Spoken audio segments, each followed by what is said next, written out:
And now I'm proud to present a close personal friend of mine. Make some noise for Mr. Dan Klein!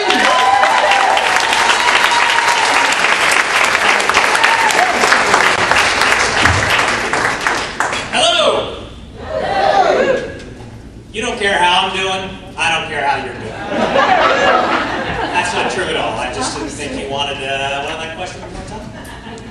But I don't know if you can tell by looking at me, but I'm a worrier.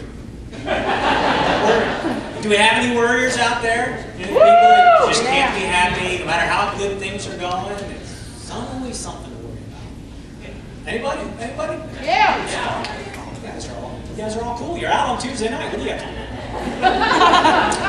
I mean, and for us warriors, you know, it's not just the big things. It can be small things like you go to a restaurant for dinner, use the restroom. As you're leaving the restroom, you see the sign, all employees must wash hands before returning to work.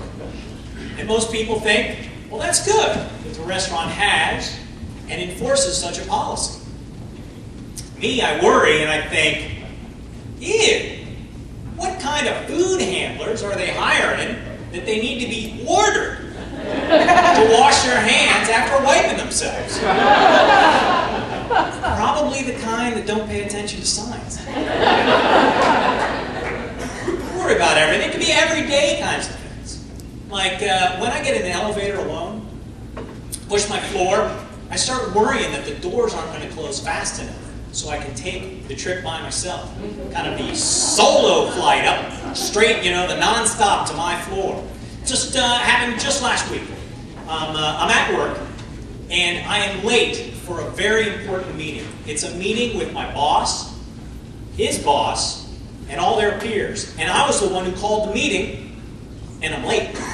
And so I rush into the building, jump on the elevator, hit the 5th floor, and then start worrying that those doors aren't going to close fast enough. Close sesame, close sesame, close sesame. Just as the doors are closing, lady gets on with me. And I'm thinking to myself, all right, remain calm, cool, keep that cool exterior you're known for. And,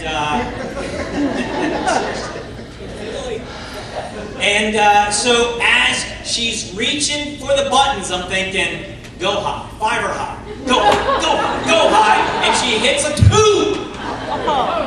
A 2. So I see that and let out a gasp, and inside my head, it's like a whole chorus of my warrior voices going,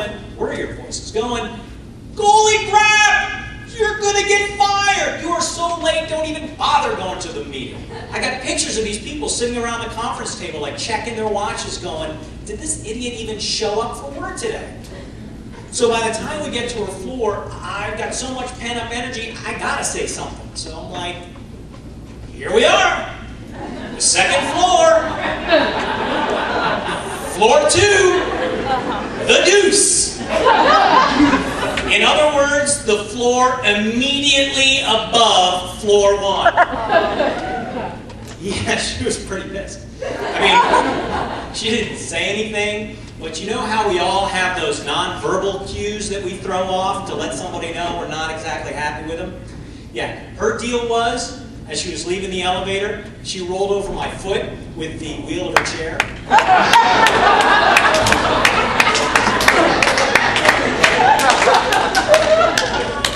Yeah, so I guess you could say I'm a self-centered worrier. This woman is looking at me right now. Not a worrier, he's a dick. You weren't thinking that? I was worried you were thinking that. And for us warriors, these are times of plenty. We've got the war, we've got the economy, we've got the unbelievable trampling of Britney Spears' parental rights. Another example, I'm trying to sell my house.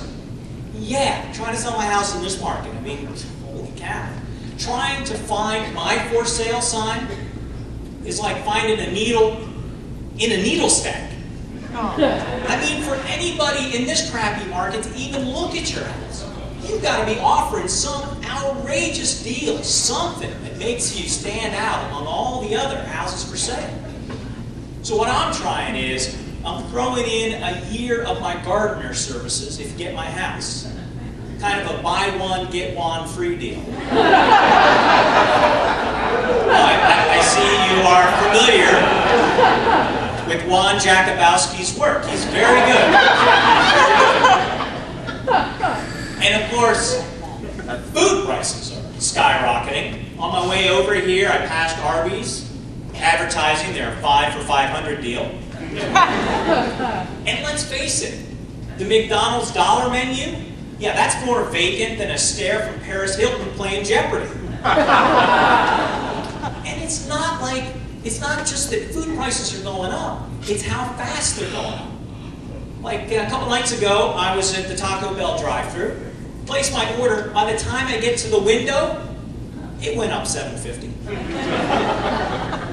Economists call this phenomenon the inflationary chalupa. And gas prices, holy crap! Did it not a couple weeks ago seem like we were hours away from a Mad Max scenario? Anarchy, chaos, those that have gas, those that don't have gas. Now, you know that sequel I'm talking about, the one where Mel Gibson's character gets drunk and captured by government forces and under interrogation blames the entire energy crisis on the Jews. Yeah, I saw that episode. Yeah, it was called Mad Max Beyond Meshuggah. Yeah, gas prices. I mean, when did it get more expensive to fill up your tank than to party with Elliot Spitzer? And it's not like we can take a lot of comfort from what our leaders in Washington are doing about it. I mean, they won't even admit that there's a recession. Yeah, have you heard this? I mean, doesn't that just roast your giblets? But we can't be that surprised. I mean, this is a group that until there's a baby won't admit that their mistress is pregnant.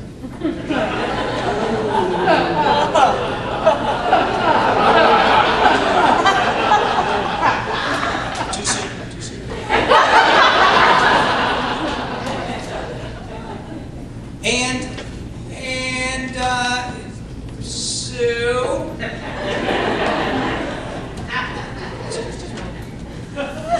And so I guess what the problem is that they're not feeling the pain like we are. I mean, you know, with the exception of Larry Craig, who is outraged at how much he now has to pay for his petroleum-based restroom lubricants.